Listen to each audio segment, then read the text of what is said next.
one of the most memorable seasons in Rockwall sports history, the 1963 Rockwall High School Yellow Jackets football team would write a story that had the makings of legend. A story of courage, of opportunity, a story of miracles. Here's a stop back to Benford, and the kick almost blocked. He gets it off. It hits down on the 35, rolls dead on the 31-yard line, and it'll be first down and 10 to go for Rockwall. From that point, they have 61 seconds left to play.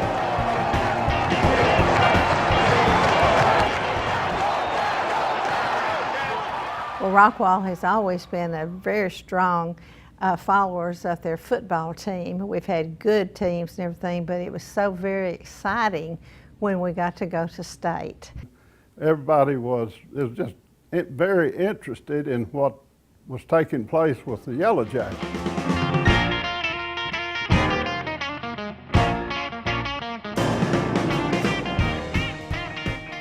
Under the direction of head coach Jim Hess and assistants Jerry Schaefer, Clyde Alexander, and Hobart Wisdom, the 1963 team had used their speed and agility to systematically dismantle their opponents, ending their regular season with a single loss to rival Lake Highlands.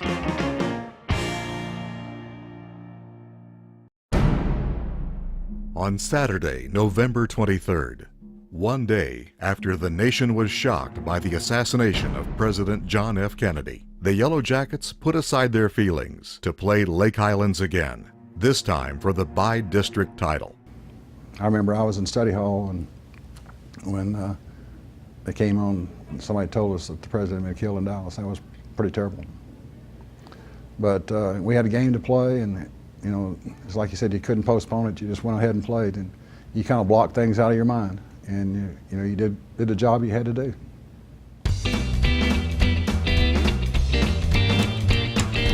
Avenging their early season loss, Rockwall ran away with the victory and advanced to the regional finals. Their historic playoff run had begun. The road to the championship game was swift.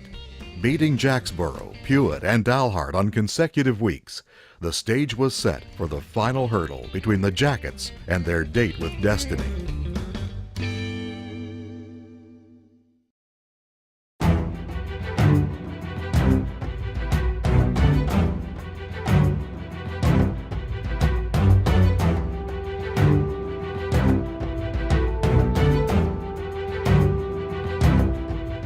In the frigid cold of a December Texas afternoon, just days before Christmas, the Jackets would face the mighty John Foster Dulles Vikings at historic Baylor Stadium in Waco for the state championship Class AA showdown.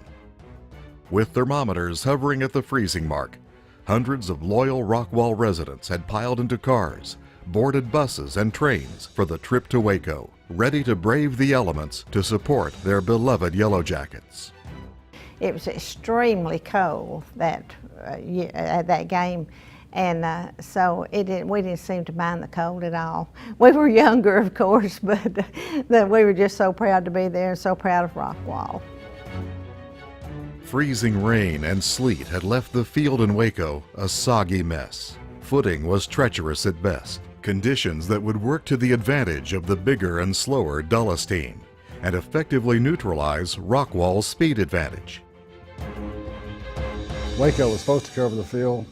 Obviously, from what we were told, they for some reason didn't cover it. I don't know if somebody said that John Foster Dulles paid them not to because we were faster than they were and they were bigger than we were, so I don't know. That's kind of the deal. We didn't have the ability to turn the corner as much on them and get the speed on them that we needed. But that was kind of, the weather was what it was.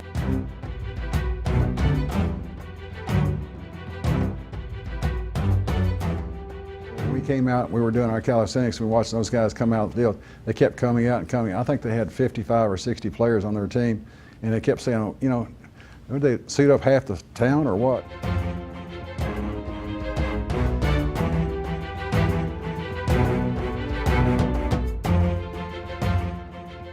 The game turned into a defensive slugout, and through 3.5 quarters, neither team could find the end zone. Here's a handoff going to the big fullback, Haviland again. He hits into left guard, and there's nothing there. One down by Cullum, one down Maya.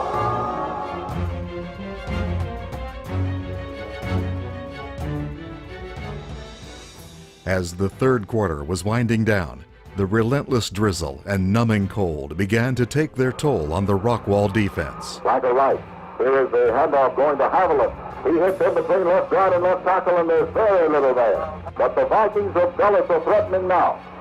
Here is Vincent under, handing off to the fullback, Haviland. He goes in between left guard and left tackle, moves that ball down to about the 1 yard line. In spite of a courageous goal line stand, the Vikings managed to penetrate the Jackets' tiring defense for a 2-yard touchdown. And the Dulles team has finally broken the ice and moved ahead by a score of 6-0 with the extra point try yet to come. The mood on the Rockwall sideline was subdued. I thought that, my goodness, we've come this far. It'd be a shame for us to lose this game, but there's a chance that we may lose it. The Dulles kick pulled wide right. An offsides penalty on Rockwall gave the Vikings one more chance. Attempting to put the game away, Dulles gambled on a 2-point conversion. The Rockwall defense held, leaving the door open for the legendary drama that was soon to unfold. As the clock wound down in this epic struggle, many Rockwall fans began making their way to their cars and buses. So sure of defeat, some had even started the long journey home.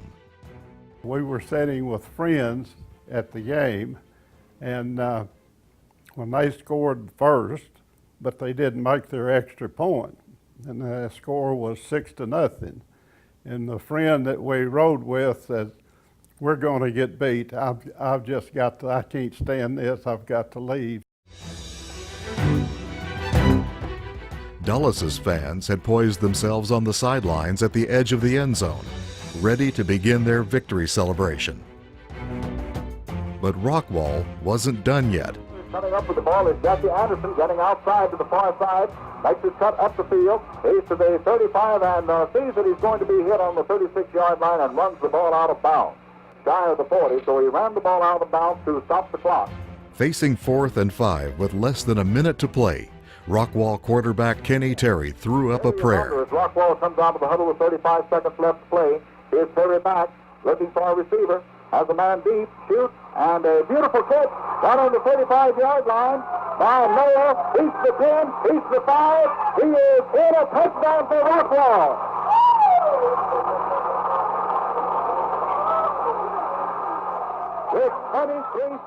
With just seconds left in the game, a tied score, and both sides of the stands in total disarray, Rockwall kicker Jackie Anderson calmly took the field. I remember looking at Jackie's eyes. It was about that big around, and I just said, "You know, you can do it," and so he did it. Only 23 seconds remains to be played in this ball game. How's this for the finish? And now we are going to have the extra point try. Who is that trying? Is it? See if you can get his number. Here's the placement. The kick is up, and it's good. And Rockwall leads by a score of 7-6 over Dulles with just 23 seconds left to play in the ball game. Anderson's kick split the uprights. Rockwall 7, Dulles 6. With only 23 seconds between the 63 Jackets and a championship, the Rockwall defense made one final stand. Just a moment ago. All right, Benford is under. Now back is to Benford. A pitch out to Senior. Senior running with that ball. Breaks into the secondary around the left side. Fumbles the ball. A Rockwall recovery on the 36-yard line. The clock shows only 15 seconds. Senior was hit down on the 36-yard line. Rockwall, the clock is still running. There's not going to be time for another play. The ball game is over, and Rockwall has won the Class AA championship of the state of Texas, pulling one out here in the 23 seconds to go to win over John Foster Dulles by a score of 7-6. Gives the Rockwall team the 1-point margin of victory, which means a state championship for Coach Jim Hess of Rockwall and his Rockwall High School Yellow Jackets.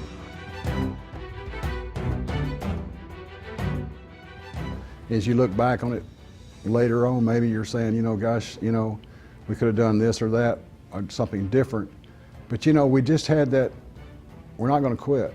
You know, you may beat us, but we're not going to quit. In the aftermath of the victory and their incredible championship run, the 1963 Rockwall State Champion Yellow Jackets stand alone as the only state championship football team in Rockwall history. Their talent, teamwork, and perseverance remains an inspiration to the community and has forever secured their place in history. We did it, you know. You know, there wasn't like anything else. It was just, we did it.